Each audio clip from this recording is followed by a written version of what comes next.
Fala, galera! Hoje nós começamos o nosso bate-papo falando do caso do Lázaro Souza. Tem ganhado notoriedade nas principais manchetes do Brasil nessa semana. Cassius Kennedy, o que nós temos para falar disso aí, meu brother?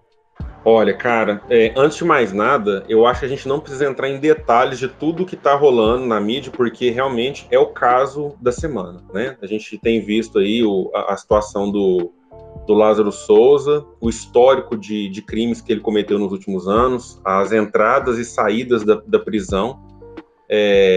Então, acho que isso aí está muito claro. Inclusive, a gente também não vai entrar naquelas magia negra que ele cometia, não quero nem comentar essa expressão, né?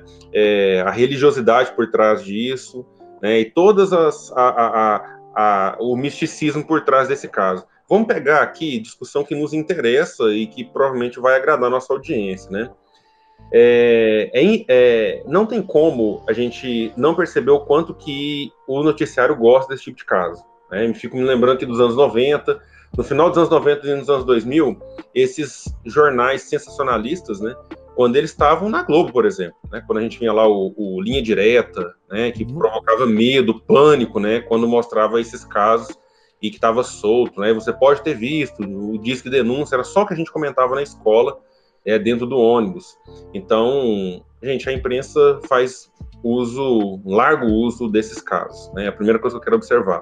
Então, quando a gente pega esses canais mesmo sensacionalistas, eles tendem a explorar a parte mais bizarra da coisa.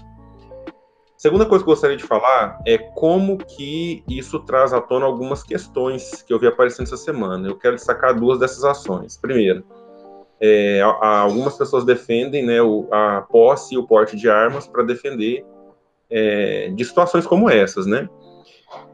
Eu mantenho o meu ceticismo com relação à flexibilização do porte de armas, porque eu não sei se isso mudaria a história que a gente está vendo, né, do caso do Lázaro Souza, porque ele invadiu várias propriedades rurais em que as pessoas têm liberado, né, o uso de armas. E sem contar a agressão que ele fez a policiais, né? Tristemente fez agressões a famílias, várias pessoas perderam a vida vítimas desse caso do Lázaro Souza, e também policiais, né, foram baleados. Então, eu não sei se o porte de arma de uma pessoa evitaria essa situação, né? Mas vale o debate, não sei o que vocês pensam a respeito. E outra coisa dentro disso é como que o nosso Código Penal precisa de uma revisão, né? Claramente ele precisa de uma revisão. Ele foi preso várias vezes e solto, e a gente percebe que tem várias brechas. Além de uma revisão no Código Penal, a gente discute mais uma vez que o nosso sistema penitenciário ele não recupera, é um sistema falido, que cada vez mais aumenta o número de pessoas. A gente já é a terceira maior população carcerária do planeta, atrás só dos Estados Unidos e da China, e não resolve. As pessoas realmente entram lá, não são recuperadas, usam os recursos do Estado, mistura pessoas condenadas, como é o caso do Lázaro Souza, com pessoas que não têm nada a ver, que foram presas. A gente até comentou isso no caso lá do João, né, que foi detido em razão da publicação no Twitter. A gente chegou a comentar isso. Então, reacende algumas questões que são muito caras para nós aqui, sabe? Esse caso do Lázaro Souza. E a ele é atribuído uma expressão que geralmente é muito romanceada, né? Na literatura. As pessoas utilizam a expressão de assassino em série, e isso vira livro, vira história, vira roteiro de jogos de videogame, e eu acho que é muito complicado misturar as duas coisas. Lógico que eu acho que é pior romantizar isso do que o atual caso, que é mesmo, né? O cara sai praticando uma série de crimes, não sei se tem algum tipo de padrão nisso ou se é só crime pelo crime mesmo, sabe? O que vocês acham disso aí? Bom, quando você fala aí da questão das armas, e eu concordo plenamente, né? Assim, você percebe que ele chegou a atingir o rosto de policiais, e policiais que estavam armados, né? Então, assim, eu mantenho também, né, a minha postura de que ter uma população armada aumenta consideravelmente as possibilidades de ter maiores catástrofes, e não de reduzir a quantidade delas. Naquele documentário do Michael Moore, né, quando a gente vê ali a questão do uso de armas, né, que aí ele vai fazer uma referência lá ao caso dos jovens que entraram numa escola em Columbine, se eu não me engano, eu acho que é isso mesmo, o Cássio também acompanha muito comigo o estudo desse documentário, você vê que mesmo uma população armada ainda tem casos como esses que são casos grotescos, catastróficos, né, de violência bastante exagerada. Então, eu dentro desse assunto, eu tenho uma posição que ainda mantém, né, essa condição de ceticismo, né, no caso de não abrir aí o porte de armas para todas as pessoas. É lógico que não é para todas as pessoas de uma maneira geral, mas facilitar, flexibilizar as possibilidades do porte de arma é no mínimo preocupante, assim, eu não vejo como uma solução. E também sugiro que quem está nos assistindo e nos ouvindo agora possa também conferir. Nós temos um vídeo sobre essa questão da política de armas no nosso canal do Globalizei no YouTube. Então, acho que é bastante interessante para a gente poder casar esse conteúdo com esse tema que foi trazido pelo Kennedy agora. É isso, porque você faz uma análise mais cuidadosa, né, Xandinha? A gente está só trazendo mesmo pro assunto, e o vídeo lá, eu acho que compensa os nossos ouvintes e a nossa audiência dar uma olhada nesse vídeo, acho que compensa muito mesmo. Ô Tiagão, você chegou a ver o esquema da Coca-Cola? Véi, não só vi, como trouxe uma representação básica aqui, né? Um chá que já não pertence mais ao Paraná, apesar de ter a erva mate como base. Vou até, só vou preencher aqui meu pequeno copo aqui para poder falar dessa entrevista aí, né? Que o CR7, essa semana, o Cristiano Ronaldo, ele, num ato de... tranquilamente, né? O cara defende, tem muitos seguidores, sei lá, 299 milhões de seguidores aí no Instagram, o cara defende uma vida saudável e ele troca garrafas de coca e pede, né, empurra as garrafas de coca e pede uma garrafa de água, que também é da Coca-Cola. É importante, e aí a gente vai ver depois, né, toda a organização do evento futebolístico a qual ele faz parte, trazer justificativas de que a Coca oferece uma amplitude muito grande de bebidas que sirvam aos jogadores dentro de cada gosto. Então, em si, na prática, essa ação seria uma ação normal, né? Ele está empurrando ali a Coca-Cola, o líquido oficialmente, né? O refrigerante de cola da Coca-Cola e pedindo uma água da Coca-Cola, né? Que é uma das patrocinadoras do evento. Quase que não saí, galera. Mas esse ato, esse gesto foi associado com uma queda de 1,6 no valor de mercado das ações da Coca, que representou uma redução de 20 milhões de reais no valor de mercado, 4 milhões de dólares. E assim, milhões de euros. Milhões. Eu falei milhões? Não, eu tô falando milhões, eu tô pensando pequeno, bilhões. Bilhões de euros. Vamos só aumentar aí em alguns zeros, né? 4 bilhões de dólares. E isso, nessa tarde, durante o período ali da entrevista, ali por volta das 14 horas, foi o período que as ações mais caíram, né? Como eu disse, uma queda de 1,6%. E na prática, né, isso reflete pouco dentro da dinâmica do capitalismo volátil que nós sabemos que é dentro do cenário do capital especulativo. Quando a gente pensa no mercado de ações, alguns acontecimentos, algumas ocasiões fazem com que, de uma maneira rápida, o mercado de ações responda positivo ou negativamente. Só para dar um destaque, né, durante a semana, as ações da Coca voltaram a subir. Então, muitos especialistas analisam que o ato do jogador Cristiano Ronaldo não foi diretamente associado à subida ou queda de ações, nesse caso específico, queda. Que pode sim, logicamente, ter tido uma interpretação de investidores, ainda tem alguns que especulam que foi tudo um grande teatro para que houvesse ali um rearranjo na venda das ações. Isso pode acontecer também. A gente já presenciou casos de empresários brasileiros, né, que organizavam ali questões relacionadas à publicidade para que as ações caíssem, para comprar as ações da própria empresa, subir de novo e vender mais uma vez. Então, existem jogadas no mercado de ações que acabam trazendo aí essa variação de preço em 24 horas. Eu até cito um outro exemplo que, durante o governo Dilma, a mudança na diretoria da Petrobras fez com que, em menos de 24 horas, as ações da Petrobras tivesse uma subida rápida, coisa que não acontecia há um bom tempo, né, diante da queda do preço do barril de petróleo e de questões relacionadas a investigações na compra e venda de refinarias e tal. Então as ações estavam só caindo e por conta da troca da diretoria, as ações voltaram a subir. Podia ter sido qualquer pessoa, um cachorro colocado na diretoria. O anúncio da troca da diretoria, independente de quem estava assumindo, fez com que as ações subissem. Então, o mercado acaba respondendo, né, muito rapidamente, às vezes sem um critério, nessa condição aí de acontecimentos. A volatilidade do capitalismo é muito grande, né? Eu não sei o que meus amigos têm para falar disso, mas estão ansiosos para ouvi-los.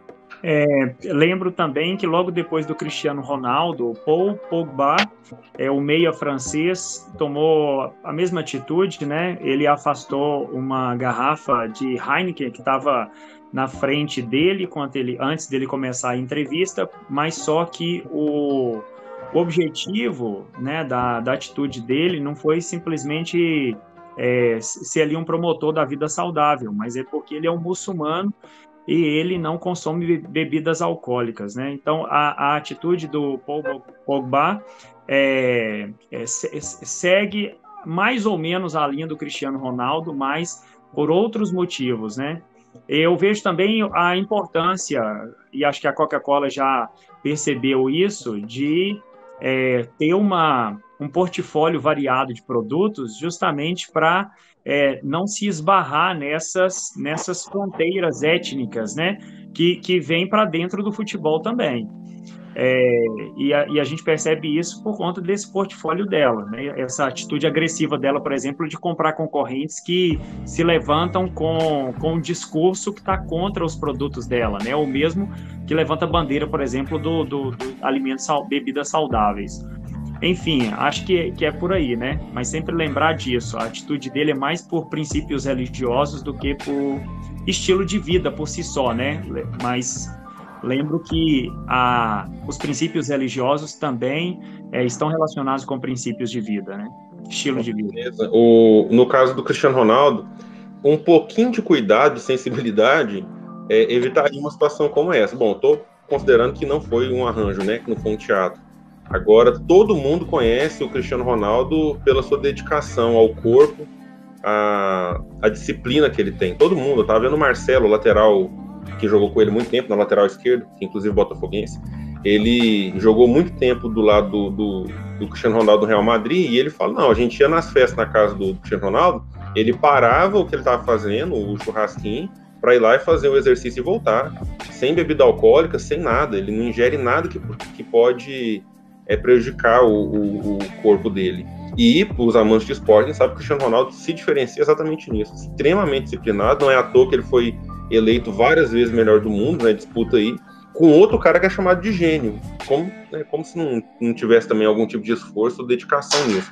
Mas Cristiano Ronaldo é um bom exemplo de como ele leva a sério a questão do esporte, do corpo dele. Então, colocar realmente uma Coca que não está associada à saúde, né, o carro-chefe da Coca, não está associado, muito pelo contrário, a gente sempre ouviu fake news, né, na nossa infância, de como que a Coca estraga, né, o corpo, policiais que usam Coca para limpar sangue, Coca utilizado para desobstruir vaso sanitário, tudo isso a gente ouviu.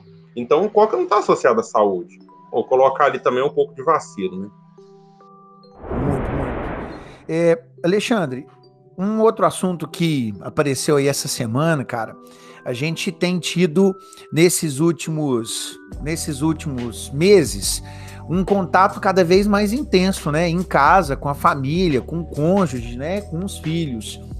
O que a gente tem de novidade aí sendo discutido, né, por pensadores dentro dessa realidade aí do novo convívio social, mais com pessoas de casa do que com a nossa vida de trabalho aí, de estudos e assim por diante? Eu trago, Thiago, aqui para a gente comentar um pouco sobre essa nossa experiência, né, ainda dentro do contexto da pandemia, um estudo que foi noticiado recentemente pela BBC News Brasil, de uma socióloga franco-israelense chamada Eva Iluz, e o estudo dela é o seguinte, resumindo, a tese dela é que os casais, eles não suportam o ambiente da intimidade da casa sem a esfera pública, sem o contato com a esfera pública. Então, se você priva os casais dessa experiência pública, na verdade, a experiência familiar e de intimidade dentro da casa pode se tornar, segundo ela, para a maioria dos casais, insuportável, né? Que eu acredito que foi de fato que acabou se mostrando quando se deflagra a pandemia, né? Com o aumento do número de divórcios ou de casos, inclusive, de violência doméstica, igual a gente viu aqui no Brasil. Então, o que a pandemia faz? Ela vai nos privar da sociabilidade, né? Dos nossos diversos papéis sociais que nós temos ao longo do dia. Então, ela chegou a mencionar no estudo, a própria BBC chega a mencionar a experiência que foi, inclusive, correu o mundo, as fotografias de algumas mulheres que saíam de suas casas no ano passado, durante a pandemia, para colocar o lixo fora de casa, e elas saíam vestidas com roupas, né, de gala, com joias e tal, simplesmente para ir colocar o lixo fora de casa. Então, isso meio que confirma o estudo da socióloga que defende isso, né, a importância desses papéis sociais que nós exercemos, né, para manutenção dessa vida de intimidade. Isso aí é interessante porque a gente tem uma concepção muito assim negativa da aparência, né, da importância da aparência, dos nossos papéis sociais, isso geralmente associado como falsidade, mas ela diz que não é bem assim. A maneira como a gente vê, como a gente interpreta a casa é bem diferente daquela ideia que a gente tem, poxa, o meu lar, voltei para minha casa, ai, que bom e tal.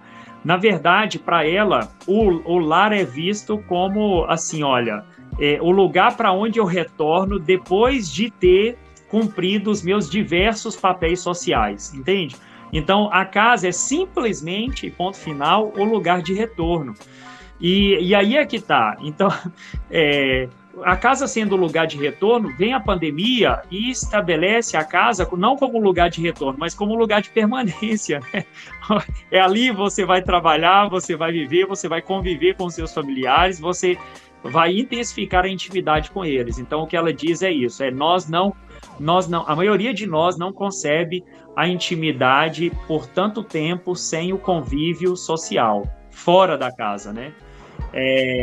E aí eu lembrei de até mesmo experiências minhas aqui dentro da minha casa, né? Como vocês, eu sou professor também, mais ano passado do que esse ano, a gente ficou realmente confinado por um bom tempo, e quando eu ouvi essa questão aí das mulheres, eu me lembrei de alguns momentos. Por exemplo, vocês sabem, eu também sou pastor, então aos domingos, quando a gente tinha a ceia, que a gente fazia isso online, né, pelo Zoom, rapaz, eu tinha toda uma preocupação de me vestir com roupa social, de me colocar ali na frente do computador, e eu tinha a nítida impressão do quanto isso me fazia bem. Nossa, eu ficava muito bem no domingo de manhã, porque eu quebrava aquela rotina. Quer dizer, como eu vejo isso agora, né, depois de ouvir o estudo dessa socióloga, que era um importante papel social que eu tenho, sabe? E eu preciso disso. E a vestimenta revela um pouco desse papel social que eu tenho quando a gente pode ter períodos presenciais, né? Então é isso. E também me lembrei, também uma experiência pessoal, eu queria ouvir a de vocês.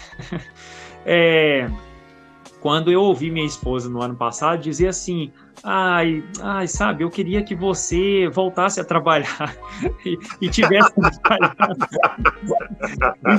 trabalhando. Aí eu falava assim, mas por quê? Aí ela falou assim, não sei, eu acho que você, assim, eu preferia quando você ia pro Instituto Federal, onde você dá aula e tudo, e eu falava assim, gente, eu não tô entendendo, porque, assim, só para quem tá nos ouvindo aí agora, olha, eu não sou daqueles que chego em casa e jogo o meu sapato e minha esposa cuida disso, não, a coisa que é bem invertida, tá? Então, quem limpa a casa sou eu, quem tem que arrumar as coisas aqui sou eu, quem lava a roupa também sou eu. Então, a hora que a minha esposa me falou isso, eu cheguei a estranhar. Eu falei assim, poxa, eu acho que essa experiência tinha que ser minha, né? Eu é que tinha que achar isso insuportável. Enfim, né? As relações também envolvem outras experiências, né? Que não só essas. Mas, eu já ouvi também, eu não ouvi na pandemia, não, mas eu já ouvi que esposa enjoa de marido. Eu acho que é por aí mesmo, sabe? Eu acho que, bom, gente, isso é muito particular, né? Mas eu acredito que um relacionamento saudável passa pela distância também entre, né, a privacidade, o momento de estar com outras pessoas, com outros amigos. Gente, nós somos seres sociais. Diferente das girafas, a gente atribui significado para aquilo que a gente faz. Nós ocidentais, concebemos o casamento como uma reunião mediada por uma pessoa, com vários presentes, né, com várias testemunhas daquele momento, inclusive com padrinhos que vão acompanhar o casamento. Então, o casamento passa por outras pessoas o tempo todo. Nós convencionamos tratar a instituição casamento dessa forma. Então, eu acho que, como qualquer bom rito de passagem, ele precisa de confirmações, acompanhamento e de experiência com outras pessoas, sabe? Então, eu acho saudável demais isso aí.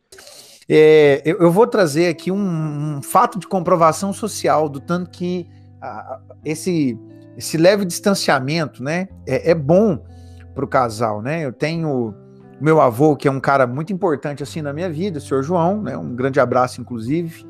Espero que o senhor escute aí o nosso podcast semanalmente, como a gente tem feito, e que o senhor goste, como o senhor sempre falou, que é muito bom. E a minha avó já faleceu, mas meu avô e minha avó ficaram casados mais de 50 anos. Foi um casamento muito, muito rico, assim, né, de família, 7 filhos, muitos netos, já vários bisnetos, né, eu já tenho 2 filhos, e durante a maior parte da vida de casal do meu avô e da minha avó, meu avô era agente de saúde, trabalhava para o governo, e ele cuidava de doenças como a malária, tanto é que o apelido dele é João da Malária.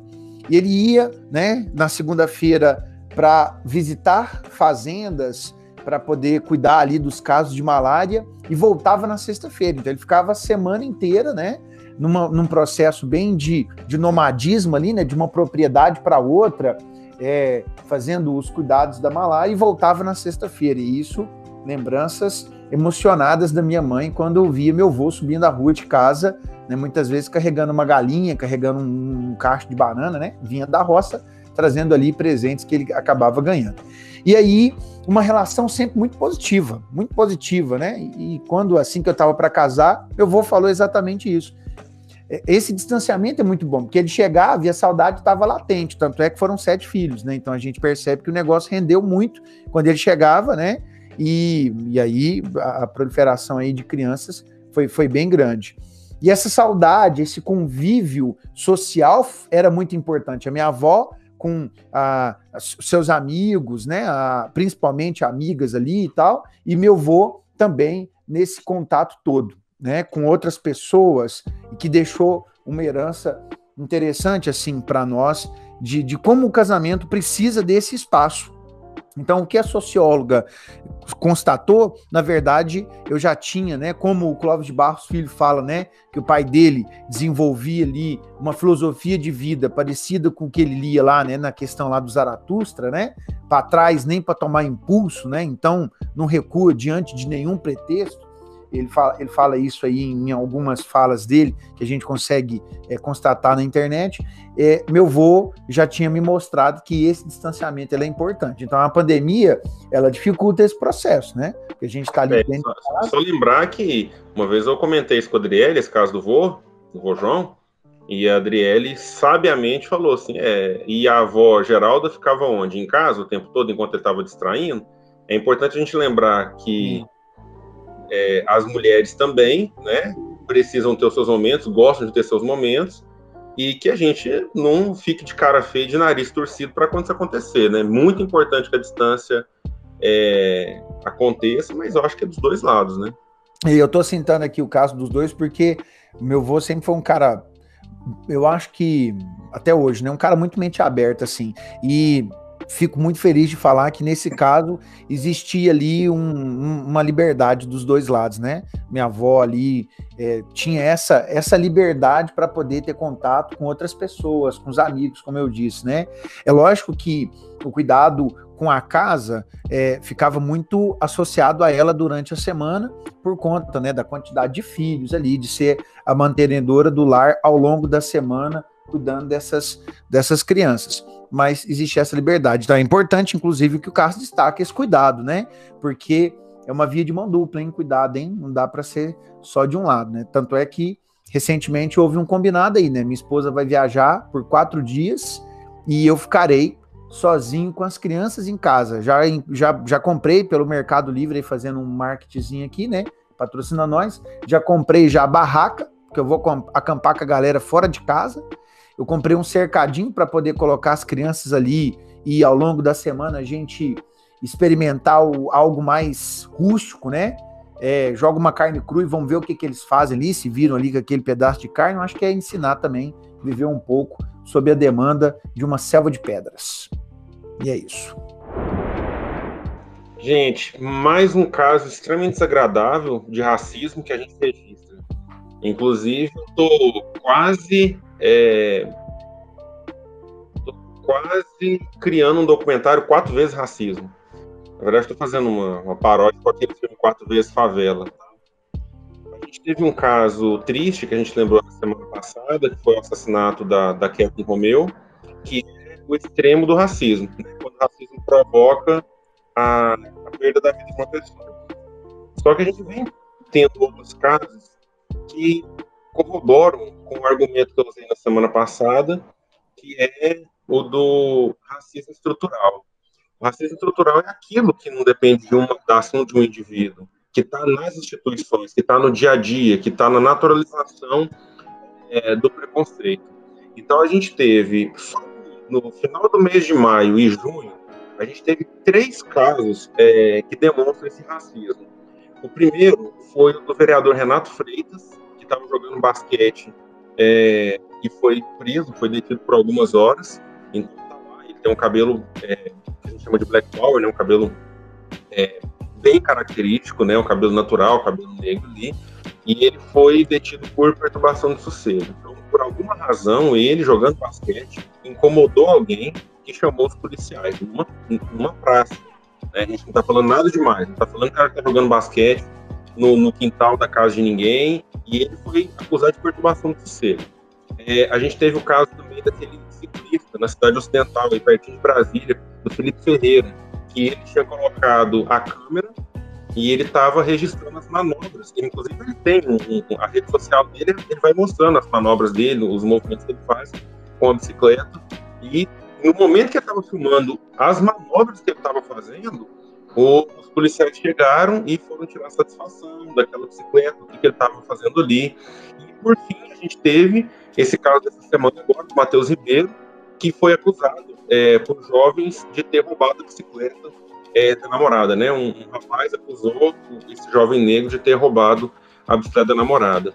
Então, o que é o racismo estrutural? É essa associação natural da pessoa negra à criminalidade, à violência, sabe? É importante a gente colocar esses casos, que eles acontecem. A gente fica pensando que é só o caso de morte, é só o caso de violência física, né? Não, esses casos denotam claramente como que o racismo está entranhado na nossa sociedade. Para ironia do destino, quem tinha roubado a bicicleta da garota, no final, era um jovem branco, que inclusive já tinha passagem pela polícia. Eu lembro do psicanalista italiano, que acho que inclusive morreu recentemente, o Contardo Caligares, que ele fala sobre, quando ele chega no Brasil, na década de 80, ele achou tudo muito bacana aqui no Brasil. Só que quando você chega com as malas do seu país, você ainda não carrega o peso da cultura, da história do lugar. E ele vai ficar aqui, na verdade, né? Ele fica aqui no Brasil. E aí depois ele se dá conta de algo que é bem particular aqui do país, que ele fala que os brasileiros, eles carregam dentro de si o arquétipo do colonizador e o arquétipo do colono. Entende? Esses dois arquétipos estão dentro da gente. Não adianta você falar que não está assim.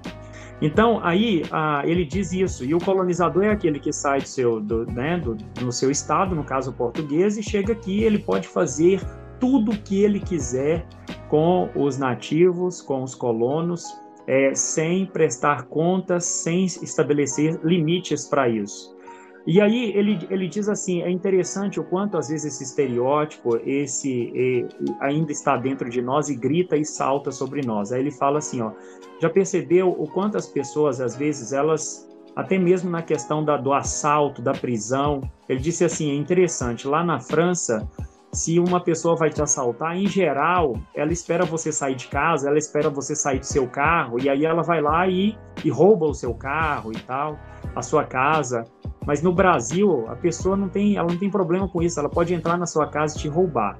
Ele atribui a isso essa coisa esse arquétipo do colonizador que ainda grita dentro da gente, que é a necessidade da gente o tempo inteiro dizer assim, olha, eu tenho poder sobre o seu corpo, eu tenho poder sobre você e eu preciso demonstrar isso, entende? Não é só uma questão de roubo, mas é uma questão de necessidade de eu me impor sobre seu corpo, sobre você. Quando eu vejo o caso, por que eu estou dizendo isso? Porque quando eu vejo o caso daquele casal de brancos que acha que a sua bicicleta foi roubada por uma pessoa preta que está usando lá a bicicleta, me vem isso na cabeça, entende? Assim, o arquétipo do colonizador, racista, preconceituoso, entende? Que ele precisa imprimir sobre aquele corpo, e é um corpo negro, é um corpo preto, as marcas do seu poder, entende? Da sua acusação, da humilhação. Então, quando eles tiveram agora prestado depoimento, óbvio, disseram que não foi racismo, que não tem nada com isso, que na verdade foi porque eles acharam a bicicleta semelhante, mas não adianta. O que me vem à cabeça imediatamente é o arquétipo do colonizador que precisa submeter o corpo do outro. Ou o corpo é um corpo indígena, que é o que a gente não consegue observar com tanta nitidez na sociedade, ou então os corpos pretos, como a gente falou no último podcast, a carne que tem o menor valor no mercado, sobre ela que eu imprimo, então, o meu poder, a minha imposição e tudo aquilo que vem junto com esse arquétipo do colonizador. Enfim, acho que é o que me vem à cabeça quando eu vejo uma história dessa daí. E que está ocupando espaço que não é de direito dele, Xandinho? Um cara com uma bicicleta bacana, no Leblon, na porta de um shopping, não, ele está errado, Gente, hoje agora, eu estava dentro do supermercado, eu e o Adriano, meu primo. Meu primo é negro, cabelo afro e tal. Chegou, na hora, uma pessoa chegou assim, nossa, pode me ajudar aqui? Não trabalho aqui não. A associação entre exatamente o que você está falando, exatamente isso. A gente tem acompanhado nas últimas semanas, e o Globalizei tem falado disso, nós vamos continuar falando, tá? Sempre, e esperamos que em breve a gente não precise mais falar. Essa é a realidade, Sempre que precisar trazer para discussão, nós faremos isso, mas é uma situação que está muito presente no Brasil, no dia a dia de muitas pessoas. Esses são os casos que a gente vê das pessoas que têm filmado, que têm apresentado ali alguma prova social do que está acontecendo. Mas assim, quando eu vejo um caso como aquele, eu imagino quantas e quantas pessoas não passam por isso todos os dias no Brasil e que isso não chega a conhecimento, não vai a público. Porque se viessem, talvez durante o dia inteiro a gente precisaria separar momentos para poder comentar casos como esses. Porque não é algo da minha indagação ou simplesmente daquilo que eu acredito, é algo que acontece. E todos nós aqui, e o Cássio trouxe um exemplo que ocorreu hoje com ele e com Pedro, que comprova que todos os dias isso é uma relação constante ali, né? Dentro da ideia de considerar que o negro tem um lugar inferior, que não poderia estar pedalando uma bike daquela num bairro como aquele, ou que estando dentro de um supermercado, obrigatoriamente ele é o funcionário e não um cliente. Então, é uma situação que é muito cara aos nossos cuidados de continuar discutindo, de continuar falando sobre isso, para que a gente consiga, mesmo que pontualmente, demonstrar a nossa indignação. Saindo um pouco de Brasil, parece que o Brasil volta a figurar como notícia quando a gente está falando de ontem. Semana aconteceu novidades para nós, né? Cara, o Brasil vai voltar, né, no próximo ano a fazer parte do Conselho de Segurança, né? Cuidado que não é o Conselho de Segurança Permanente, né? Apesar do Brasil fazer parte de um grupo chamado G4, né? Brasil, Alemanha, Japão e Índia, que buscam pelo menos mais 2 vagas dentro do Conselho de Segurança Permanente da ONU, aquele composto por Estados Unidos, França, Inglaterra, Rússia e China, representando ainda muito uma ordem bipolar, né, da Guerra Fria. O Brasil volta a fazer parte do Conselho de Segurança rotativo, né, que são 10 membros eleitos para cada 2 anos, e o Brasil vai ocupar essa cadeira nos anos de 2022 e 2023, depois de 11 anos distante desse posto, né? O Brasil agora empata mais uma vez com o Japão, são os 2 países que por mais vezes estiveram nessa cadeira do Conselho Rotativo de Segurança da ONU, lembrando que esses países têm direito a voto e não a veto, só os 5 países que são do Conselho Permanente.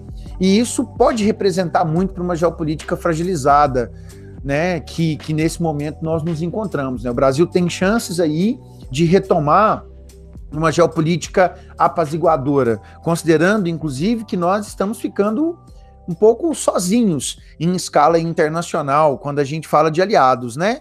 Presidente Donald Trump é apoiado, perde as eleições, Maurício Macri perde as eleições, o Benjamin Netanyahu está saindo aí do poder depois de longa data, e aí a gente vai vendo um presidente, uma política internacional isolada, criticando China. Então voltar a ter uma cadeira pode ser uma oportunidade do Brasil tecer mais uma vez boas relações, tentar se aproximar de novo aí de parceiros econômicos diante de uma crise. Isso é fundamental e importante, e ainda, né, de tentar continuar brigando por uma cadeira no Conselho de Segurança Permanente. Hoje eu acho mais distante, analisando dentro dessa geopolítica, Alemanha e Japão estariam provavelmente com essas cadeiras se fosse definido hoje um aumento aí de 2 novas vagas. A Índia, ela tem um concorrente direto lá dentro, que é a China, e provavelmente por isso a Índia não conseguiria essa cadeira, e o Brasil foi para o final da fila, talvez ficando ainda na frente da Índia, dependendo da ocasião, mas já esteve como principal possibilidade para ter essa cadeira, o que geopoliticamente falando seria muito importante para o Brasil. Mas retornar sim, com certeza, uma boa possibilidade para um conserto numa geopolítica bagunçada e bem lambuzada assim, de problemas, como a gente tem visto aí desde 2019. Eu vejo com muito maus olhos essa experiência da política externa do Bolsonaro, porque é uma política ideológica, né? É uma política baseada em pessoas e não baseado em princípios de Estado.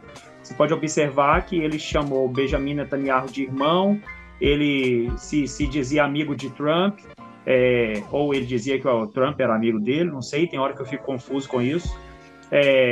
Mas é uma política baseada muito nas personas. E como você mesmo lembrou aí, essas personas, elas estão fora do jogo agora. Acabou. Então, eu acho que essa entrada do Brasil na ONU pode ser a cereja do bolo do fiasco da política externa brasileira da gestão Bolsonaro.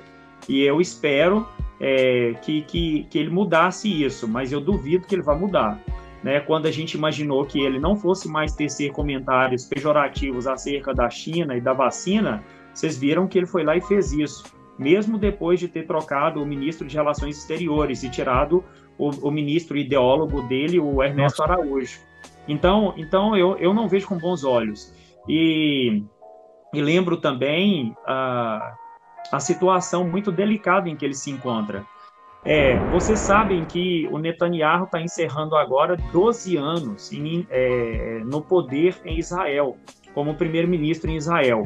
Israel é uma república parlamentarista, então funciona assim. Vou explicar para quem está nos ouvindo, porque às vezes as pessoas vão falando e a gente fica muito confuso. Nós tivemos 4 eleições nos últimos 2 anos para ver se a gente tinha a formação de um governo em Israel. Para nós, que somos uma república presidencialista, isso pode soar super estranho, né? Mas funciona da seguinte maneira. O parlamento em Israel tem 120 cadeiras fechadas. E os partidos, quando eles vão, quando vai ocorrer eleições para o parlamento, não é como no Brasil, onde a gente vai lá e vota no candidato, entende? Lá, os eleitores vão votar no partido. O voto é no partido. E o partido apresenta para o eleitor uma lista com uma série de nomes, né, nomes que são os nomes daquele partido que estão pleiteando a alguma cadeira no parlamento. Por que eu estou dizendo que eles estão pleiteando? Porque vai funcionar assim, olha, todos os partidos, sei lá, cerca de aproximadamente 30 partidos em Israel vão lá e oferecem as suas listas. E aí você vai lá e vota na lista. Se algum partido não atingir a cláusula mínima de 2% dos votos, então esse partido já está fora do jogo. Então, ninguém dele vai ser escolhido para ser representante do parlamento. Os votos que aquele partido teve não serão contados.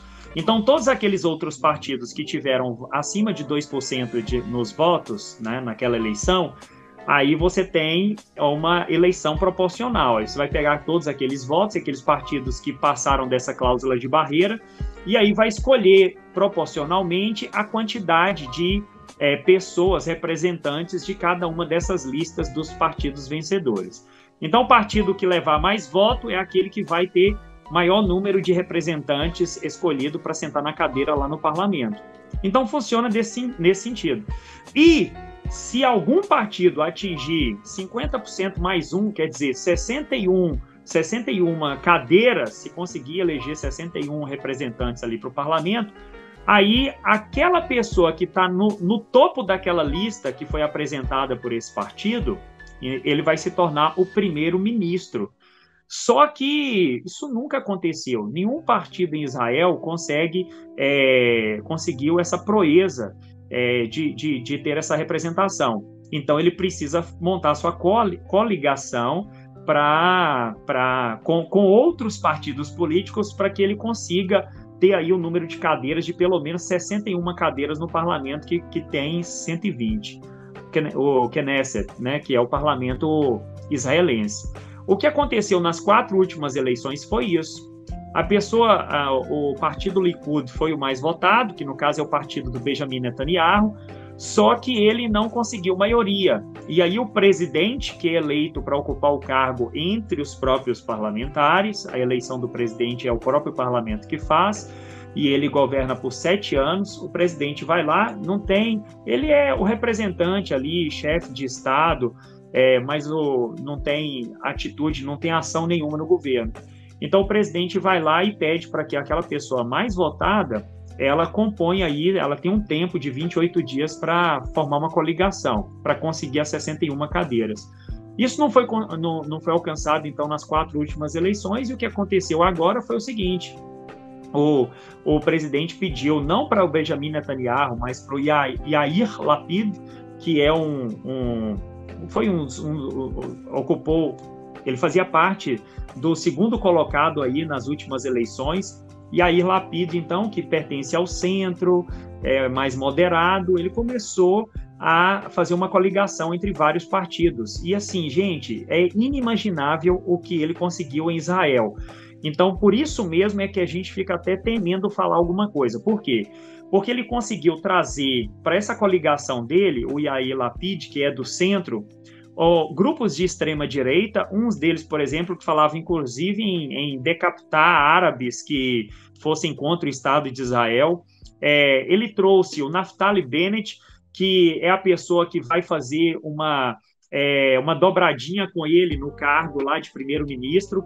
O Naftali Bennett é da direita mais conservadora, ultranacionalista de Israel, e, inclusive, pela primeira vez na história, vai participar de uma coligação que vai reger Israel, um partido que é de representantes árabes, entende? Então, assim, imagina só o que você tem ali dentro dessa coligação do Yair Lapid. Então, o que vai acontecer agora é o que Naftali Bennett, que é esse representante aí, o empresário mais ligado à direita conservadora, assume o governo nos primeiros 2 anos de gestão e depois ele sai e o Yair Lapid termina os últimos 2 anos. O que pode acontecer daqui para frente? Ninguém sabe. Para o Bolsonaro, como o Tiago estava falando, situação horrorosa para ele. Por que é horrorosa?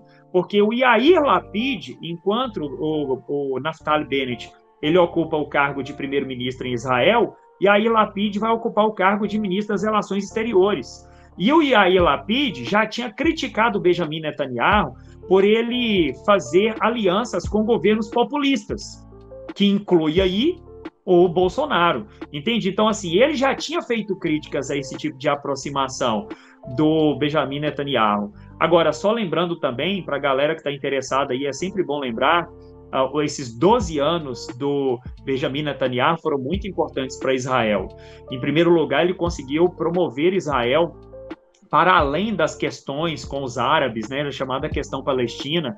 Então, Israel começa a firmar parcerias que estão fora ali daquele grupinho que, em geral, ele já tinha. Então, teve parcerias com países da América Latina, inclusive com alguns da Ásia, e, por incrível que pareça, o Benjamin Netanyahu conseguiu estabelecer acordos diplomáticos, né, que alguns países fizessem acordos diplomáticos com Israel. Lembro aqui 4 países árabes que fizeram acordos diplomáticos com Israel. Os Emirados Árabes Unidos, o Bahrein, o Marrocos, que foi o último aqui, e o Sudão, que também já tinha estabelecido laços diplomáticos com Israel. Então, isso é muito importante. O Benjamin Netanyahu, assim, dá uma promovida em Israel para além das suas fronteiras e para além da região da Palestina, que foi muito importante para eles. E é isso. Então, assim, levem isso em consideração. Está acusado de corrupção por ter aceito suborno, acusado, né? Por ter aceito suborno durante a gestão dele e tudo, né? Alguns empresários querendo alguns privilégios. Mas, enfim, o que vai acontecer com Benjamin Netanyahu ainda é uma incógnita em relação à justiça. Mas lembro que ele ainda faz parte do maior partido de Israel, que é o Likud, né? Que agora é a oposição a essa coligação aí do Bennett com o Lapid. Mencionando aí o caso do Bolsonaro, Xandinho, e analisando o cenário da política externa, tem ficado ruim mesmo, né? Assim, nos Estados Unidos a gente viu, né, que o Donald Trump saiu. Na Europa, as vitórias que ele esperava não aconteceu, né? Por causa do Le Pen, não venceu na França. Aqui na América Latina, parece que aquela onda da direita conservadora, ela arrefeceu. Então, na Bolívia, voltou o partido da esquerda. Na Argentina, voltou o partido da esquerda. No Peru, agora voltou a esquerda ao poder. No Chile, áreas democráticos, né? E toda uma reformulação da política também mudou. Agora a gente vai para Israel. Isso também muda o cenário para ele. Então, se ele continua presidente, o cenário não é bom porque ele é personalista, porque ele mira na pessoa. Mas, antes disso, tem uma eleição para acontecer o ano que vem. Teve algumas mudanças aí nesse xadrez, né? 2 nomes que comporiam aí uma terceira via, que é o João Amoedo, já anunciou que não está dentro, e agora o Luciano Huck também verbalizou que não está dentro, porque ele vai assumir aí o programa que era do Faustão, né, do Fausto Silva na Globo. Como que fica esse cenário, Xandinho? Como que você analisa isso aí, essa terceira via, essas eleições de 2022? Kennedy, você fez uma coisa interessante, você comparou, você está mostrando um movimento internacional, né, e aí eu vou te dar um outro. para a gente seguir nessa terceira via.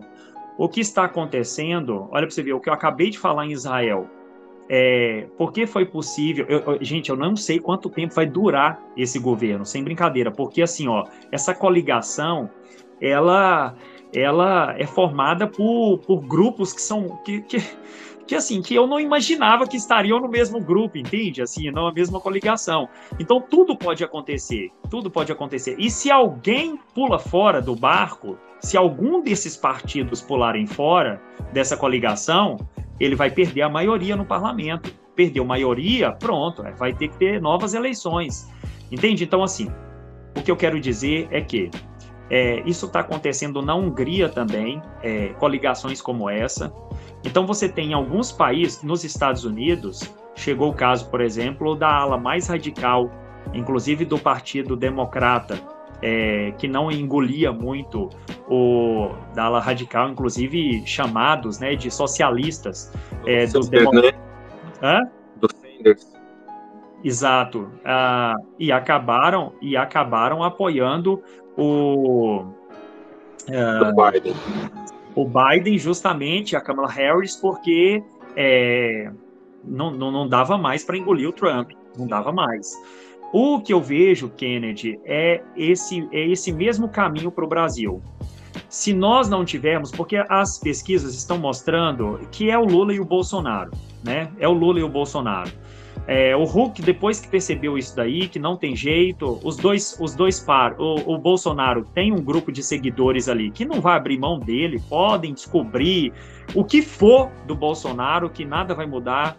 Essa turma que está na motociata e o grupo de evangélicos que apoia ele no poder, com exceção de mim e de alguns poucos, né? Então, assim, tirando eu e alguns que deve dar para contar no dedo, Thiagão também. O resto dos evangélicos. Eu também não apoio, não, viu? Deixar isso claro aí. Pois é, então, tirando a gente, mais alguns aqui. Ninguém vai abrir mão do Bolsonaro. Então, assim, ele tem cravado aqueles 30%. A terceira via, o Kennedy, só se eles conseguissem a proeza que, por exemplo, o Yair Lapid conseguiu lá em Israel. Vamos agregar, a gente precisa agregar, entende? Então, a grande questão é essa, quem é dessa terceira via que tem essa capacidade? Eles estão se reunindo, né? Essa semana já ocorreu 2 grandes reuniões com líderes de partidos políticos que até pouco tempo atrás eram oposição, por incrível que pareça, né? O Rodrigo Maia acabou inclusive de encontrar com o próprio Lula, né? O Rodrigo Maia bateu no Lula demais na época dos escândalos de corrupção. Os dois se encontraram agora. Inclusive, nas planilhas de pagamento, o apelido dele é Botafogo, para envergonhar a nação alvinegra. Pois é. Então, a terceira via só vai ser viável no Brasil se o líder tiver condição de agregar, entende? De montar uma grande coligação. Eu não sei se o Ciro vai dar conta de fazer isso. Eu não sei, um exemplo, tá? O Ciro poderia ser essa pessoa. Mas o Ciro, ele está disposto a flertar com a direita? Ele está disposto a abraçar a direita? Então, assim, eu não sei. Esses players aí que você mencionou já se colocaram fora do jogo, né?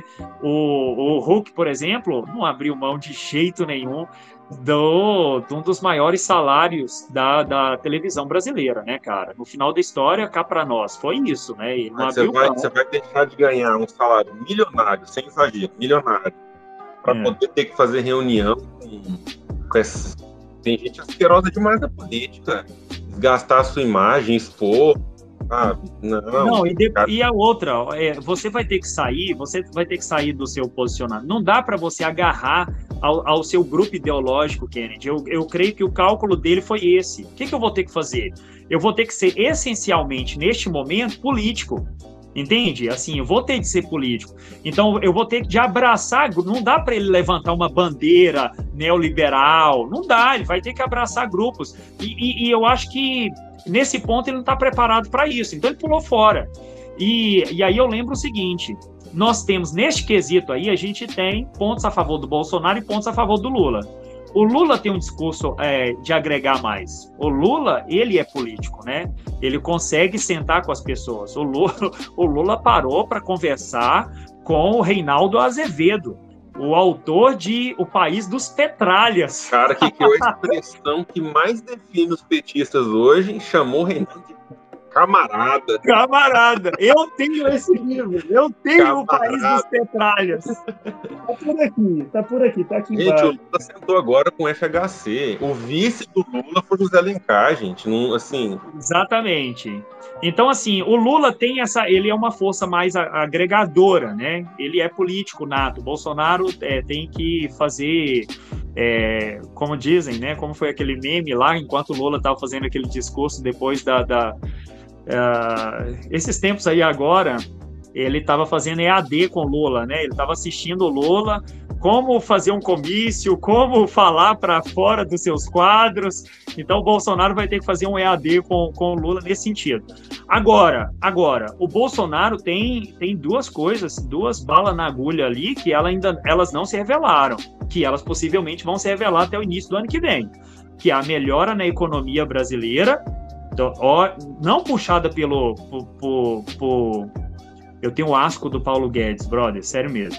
Mas, assim, não puxada por nada que o Paulo Guedes tenha feito, não é isso? É por conta das commodities, né? Eu acho que o Thiago pode explicar melhor isso aí pra gente, mas o que a gente vê na economia, na verdade, se o Paulo Guedes não fizer nada, que eu acho que é mais ou menos o que está acontecendo, e se eles ficassem de boca calada, eu acho que a gente ainda estaria bem melhor na questão da economia. Porque a melhoria na economia brasileira, essa pouca melhoria na economia brasileira está sendo puxada pelos preços das commodities, venda de minério, venda de soja, enfim, no mercado internacional. Do Paulo Guedes, né? Apesar do governo. A despeito do Paulo Guedes. Mas a gente tem uma melhoria na economia para o horizonte aí, do ano que vem, e a gente tem também os efeitos da vacina, hein, cara? Claro. Vamos lembrar que eu já tomei a primeira dose, né? Que o Kennedy tomou a primeira dose. Thiago, a minha é amanhã. É amanhã. Então, vamos lembrar que a gente está num processo aí de vacinação. E isso pode mudar, né, cara? Isso tudo vai mudar. Então, pode ser positivo para o Bolsonaro isso no início do ano que vem. Eu acho que vai ser positivo e eu acho que entra dentro do cálculo que o PT faz. O Lula comentou... A Gleisi Hoffmann citou que o Lula já espera enfrentar um Bolsonaro mais fortalecido. Que a Gleisi Hoffmann citou o Lula dizendo que vai pegar o Bolsonaro fortalecido, porque a gente já tem aí o cenário da economia que vai dar um respiro, vai ter a vacinação que certamente vai melhorar, inclusive o cenário da economia interna, né? Cara, ele tem a máquina na mão, né, brother? Ele tem a máquina na mão, ele pode cortar ou aumentar o dinheiro que ele vai dar nesses auxílios, inclusive no Bolsa Família, que é uma arma muito forte. Então, tudo isso tende a trazer um Bolsonaro fortalecido ano que vem, sim. Exato. Maravilha. Quando o Alexandre fala da questão das commodities, né, é um fato que o Brasil cresceu nessa capacidade produtiva, como é muito comum, inclusive, né? A gente vê esse crescimento ao longo da última década e meia, a gente tem visto sempre um crescimento bastante expressivo, o que não reflete uma mudança de condições de vida interna no Brasil, né? Pelo contrário, né? A gente está vendo aí um processo de aumento do consumo de produtos básicos como ovos, enquanto a gente exporta carne e soja em grandes quantidades, mas o mercado interno muitas vezes é desalentado aí, e o que reflete no preço dos produtos para a mesa do brasileiro. De qualquer maneira, é isso, o Brasil realmente está vivendo uma melhora, a tendência, como vocês dois levantaram, é de continuar tendo essa subida na economia, e eu espero que isso não seja um ponto a trazer uma nova vitória do Bolsonaro nas eleições, né? Eu espero de verdade que isso não seja aí uma virada de jogo nos acréscimos do segundo tempo, né? No xadrez 4D, né, que o Bolsonaro fala. Galera, eu queria encerrar a minha fala aqui num tema que eu trouxe, que apareceu agora, apareceu ontem, que foi o jovem de 17 anos que entrou num shopping em Caruaru com a suástica, né, com a braçadeira no braço da suástica. E isso levanta novamente as questões sobre liberdade de expressão, sobre propagação de ideais nazistas, né? Há pouco tempo atrás, assim, o ano passado, a gente teve aquele caso em Unai, né? Pertinho da gente aí, né, Xandinho? do cara que é fazendeiro, estava também com a abraçadeira nazista no bar, foi hostilizado, e hoje ele responde por um processo, né, por propagação de ideia nazista. Esse jovem de 17 anos, esse menino que não teve o Alexandre como professor, que não teve o Thiago como professor, ele só foi retirado do shopping, né? Então, os seguranças filmaram ali e tiraram ele do shopping porque ele não poderia estar ali. Quando, na verdade, ele deveria ter sido preso, né? Não sei até onde vai a questão do ECA, aí eu realmente não sei, mas é um crime, né? Então, ele deveria ter sido detido de alguma maneira ali, levado para algum lugar. E muias pessoas têm dúvidas sobre uma pessoa que se admite nazista ou fascista e uma pessoa que age com práticas dessa natureza. A legislação brasileira é muito clara, ela não permite nenhum tipo de propaganda, alusão ou referência ao nazismo. Então, é passível de punição dentro do nosso Código Penal. Agora, uma pessoa se declarar nazista, assim como uma pessoa que se declara, sei lá, homofóbico, ou machista, ou racista, a pessoa não vai ser presa, né? Nós não somos presos por nossas ideias, nós somos presos pelas nossas ações. Então, uma pessoa racista, em última análise, não pode ser presa porque admite ser racista, né? Mas no caso desse menino aí de 17 anos, ele deveria ter sofrido ali as penas. Agora, sabe uma coisa muito engraçada? É que a internet, inclusive parte da esquerda, tenta ridicularizar ele, dizendo que ele é pardo, que ele é brasileiro, que estão chamando de nazi pardo. Como se isso fizesse qualquer diferença, né? Por quê? O que as pessoas falam? E é gritante isso. Se o nazismo tivesse triunfado, se o Terceiro Reich tivesse triunfado, os latinos teriam ido para a vala junto com todos os outros grupos e outras minorias. Tudo bem, é isso mesmo. É muito contraditório. Mas é absolutamente comum que aqui, né, nos trópicos, tenham movimentos neofascistas, nazistas, né, de várias vertentes. Não tem nada de estranho nisso. O estranho é a gente achar que os alemães eram realmente puros, como se isso fosse justificativo para ser nazista. Não, nem eles, nem os germânicos, os britânicos ou os russos, nenhum deles teria o direito de pregar uma superioridade racial. Quando a gente fala que o cara é latino e é nazista, ou é gay e é nazista, ou é negro e é nazista, é como se a gente desse razão para os alemães. Foda-se, desculpa, mas assim, o cara, nem os alemães, nenhum de nós tem direito de achar que tem uma raça superior à outra, não, sabe? Então a gente tem que alinhar muito bem a nossa crítica e fazer ela bem feita. Esse cara tá errado porque é criminoso propagar ideias nazistas, independente do grau de pureza que ele acha que ele tem no sangue dele. Vá, por favor, cara, cada um. Bom, eu também vou direcionar aqui, não vou nem comentar isso, eu vou direcionar aqui o bate-papo final da minha fala, que é em relação à quantidade de pedidos de saída do país aí, né, de vistos do tipo EB1 e EB2, que são aí cientistas, pessoas que têm um conhecimento vasto na área em que atuam, exatamente dentro do período do governo Bolsonaro, né?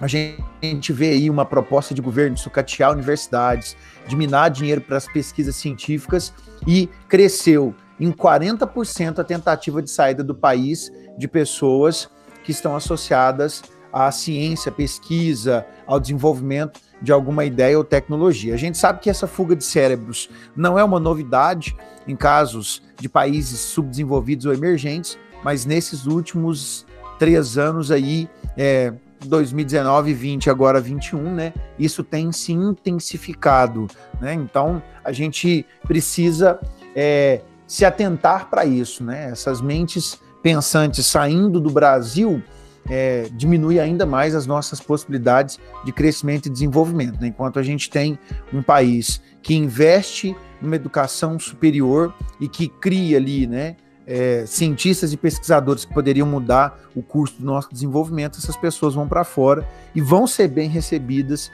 por países que, obviamente, gostariam de tê-las pesquisando ou desenvolvendo ciência para que as suas economias sejam desenvolvidas. Então, é um alerta aí de um processo migratório muito danoso, né, para a economia e para a ciência do nosso país. Lamentável, né? É por essas que nós vamos continuar por um bom tempo a sustentar o título de país de futuro, né? Nós vamos continuar por muito tempo sendo um país de futuro. E esse futuro não chega porque a gente sempre protela ele para mais para frente. Enfim, galera, é isso. Esse aqui é o Globalizei. Nós estamos aí em várias redes sociais, então você pode conferir alguns dos nossos vídeos no nosso canal no YouTube do Globalizei, o nosso perfil também no Instagram, e você também pode conferir agora os nossos casts aí em algumas plataformas de áudio das redes sociais, tipo Spotify, o que mais, garotos? Deezer, Google Podcast. É isso aí. Eu sou o Alexandre Gama, o Thiago de Deus, o Cassius Kennedy, e até semana que vem. Um abraço, até a próxima, galera. Grande abraço.